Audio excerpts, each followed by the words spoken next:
The air felt fresh and cold out here. It didn't smell like Yankee Candle and dust. She went to the garbage can, tipped open the lid, and stopped. Pupkin was gone. Hey! Louise turned and saw Mark staring at her through the open garage door. Pupkin isn't there. He's escaped. He'll be so angry. She dropped the squirrel nativity into the can and slammed the lid shut. Hay is for horses. He smiled. I know what you're doing. You think I'm gonna freak out over how long this has taken and cut you in on the sale. She locked her face into its blankest expression.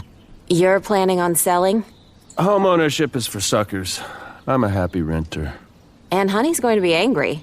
She thinks you should keep it and rent it out the way Mom used to. Or move in. Yeah, well, it's my house now, so I don't really care about your opinion. Cool. I'll try to get everything out of here as soon as I can. Which she had no intention of doing. I can wait. I can wait months. The market's just gonna keep getting better and better. Mercy said the bubble's at its peak. You don't want to wait too long. Mom left everything to me, Louise. That won't change no matter how much longer you drag your feet. She couldn't get her face to relax. Okay. Her fake smile felt like a snarl. You've got a job and a kid. And you're gonna go back to all that in, what, a week? Week and a half? By March, this house will be on the market, and there's nothing you can do about it. He looked so smug.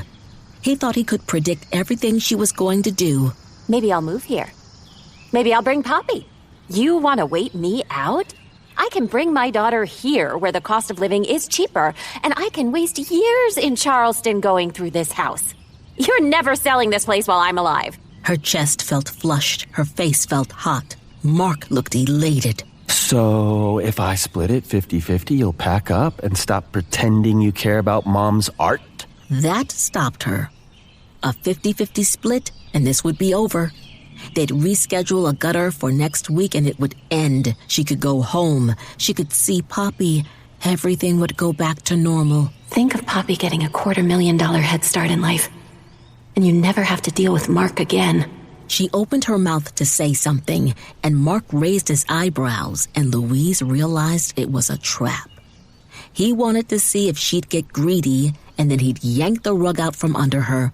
He'd never shared anything with her in her life. You can't put a price tag on love. She felt like she'd won. It was a small victory. It was a grubby victory, but it was hers. Mark flipped her the bird, then noticed something over her shoulder. Did you do that? She followed his gaze to the back door and its broken pane of glass. You broke that window?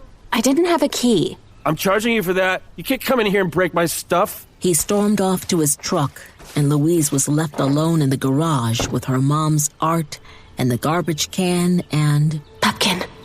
He just slid down deeper in the trash, that's all. She could open the can and find him if she wanted, but she didn't want to do that. Then she thought about what else she'd seen in there. His bag was torn open. It had torn on something. He hadn't ripped his way out of it. He was a puppet. He couldn't... Mark. Of course. He'd probably come by and gone to throw something out and seen Pupkin and taken him to mess with Louise. He was going to hide him in her purse or someplace when she wasn't looking. Maybe set him up with the TV again. Fine. She'd go even slower on the art. For once, Mark wasn't going to win. It'd take more than a puppet to get her out of this house.